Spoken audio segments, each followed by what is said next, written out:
پهلوانای ما کشته شدن. اون زمان که کاموس به دست اون اسیر شد دل من گواهی داد که اون مرد رستمه. این کار فقط از رستم ساخته بود. دیو رو هم قدرت جنگیدن با رستم نیست. من اونو میشناسم. مدتها خبری ازش نبودم و حالا به این جنگ اومده و خواسته که من رو ببینه. من به ملاقاتش میرم تا ببینم چی تو سرشه. هی پیران، وقتی پیش اون رفتی با نرمی حرف بزن و اگر حرف از صلح شد هر چه خواست بهش بده. اگر هدیه بگیره و برگرده به سود ماست. اما اگر دیدی حرفی جزینه اونقدر می جنگیم که جونمون هم سر این کار بگذاریم.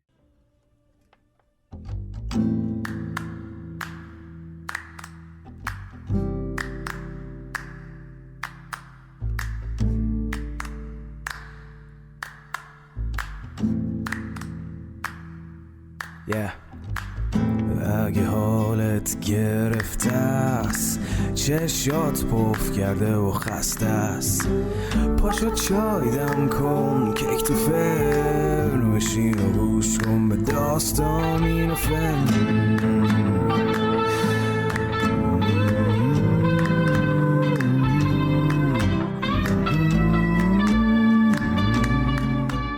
سلام، من ایمان نجیمی هستم و این پادکست داستامینوفنه.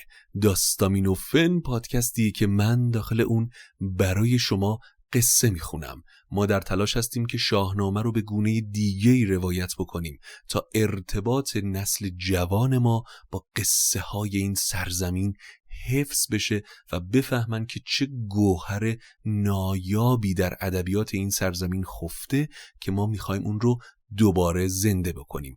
امیدوارم که لذت ببرید و سابسکرایب ما یادتون نره و اگر دوست داشتید لطف کنید لایک و کامنت برای ما بگذارید تا ما بتونیم به این مسیر ادامه بدیم.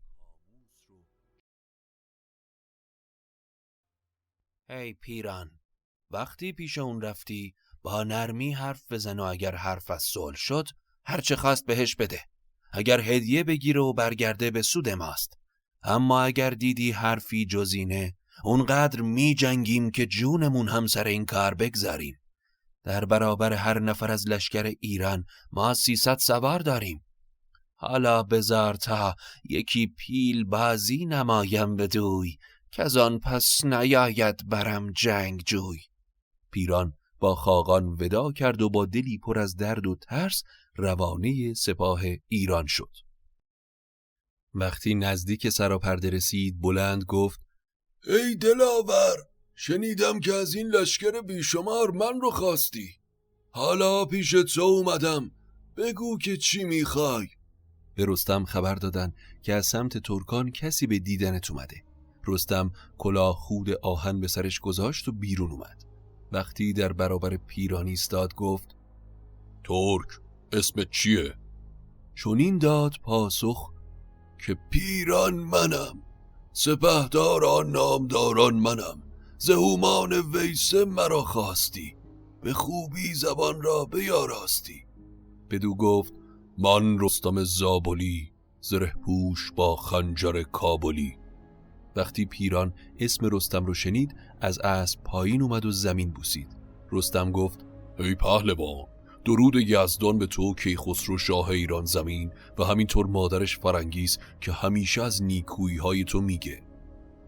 ای تهمتن، درود خاندان من و سرداران بر تو. جهان پهلوان، با زحمت درختی رو به امید میوه در باغی کاشتم. چون بزرگ شد برگشت تیغ زهر بود و بارش خون. از اشک به رنج آبش دادم. تمام زندگی و فکر من همین بود. جان دادم تا این درخت به بار نشست. سیاوش من رو مثل پدرش میدونست و برای من بیش از یک پسر بود. چه رنجی که من از پدر اون و اطرافیانش کشیدم. زمانی که خسرو از مادر به دنیا اومد چشم من به دیدن اون روشن شد. خود کیخسرو به این گفته ها گواهه. افراسیاب روز و شب به من میگفت که باید اونو بکشیم. شاه میگفت بالاخره روزی از اون گزندی به توران میرسه. فالگیرانم گفتن که از کیخسرو به ما آسیب میرسه، اما من به افراسیاب گفتم که حرف رمال و فالگیر در خور شاهان نیست. گفتم به یزدان پناه و به یزدان گرای، که او هست بر نیکویی رهنمای. با 1000 نقشه کیخسرو رو از دست افراسیاب آزاد کردم. حالا که کیخسرو به ایران رفته، شب و روز افراسیاب با من در غضبه.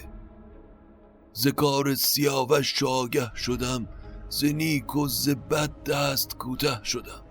میان دو کشور دو شاه بلند، چون این خارم و زار و دل مستمند.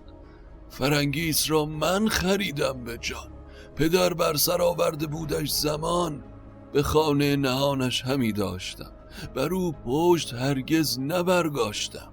به پاداش جان خواهد از من همی، سر بدگمان خواهد از من همی. پر از دردم ای پهلوان از درو، ز دو انجمن سر پر از گفتگوی. من از هر دو سمت رونده شدم و همه من رو مقصر میدونم. از اون چه کردم فقط بدبختیش نصیب من شد. سیاوش پسر من هم بود، من نور چشمم دخترم رو به سیاوش دادم و دیدی که چطور به کین سیاوش دختر من جریره و پسرش فرود هم در این آتش سوختن. در تمام مدت پیران از سختی هایی که کشیده بود گفت و اضافه کرد: حالا نمیدونم از دست افراسیاب باید چه کرد. همی گوید این بد تو کردی به من، تو هم خار کردی در این انجمن.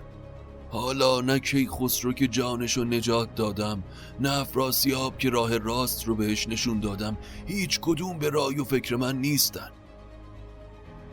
نمیتونم از افراسیاب گریزان باشم و نه جای دیگه‌ای برای آرامش دارم.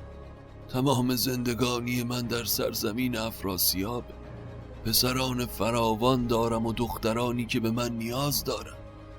اگر من به این جنگ تن دادم، نه برای دشمنی بود، بلکه در برابر فرمان افراسیاب راه دیگه‌ای نداشتم رستم. روان سیاوش رو شاهد میگیرم که من ترجیح میدم بمیرم تا با شما بجنگم.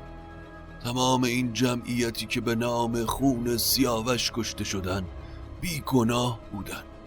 چه خوبه که بیشتر از این خون نریزیم.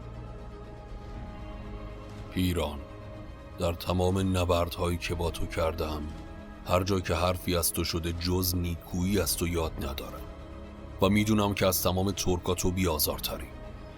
برای اینکه این مسیر به صلح برسه، 2 راه به ذهن من میاد. هر کدوم رو که خواستی انتخاب کن. اول اینکه کسایی که در کشتن سیاوش دست داشتن، دست بسته پیش کیخسرو بفرستی تا بیگناها به جای گناهکارا کشته نشن. و راه دوم اینه که با من پیش کیخسرو بیای. اون وقت میبینی که انقدر پذیرای توه که دیگه به یاد تورانم نمیافتی.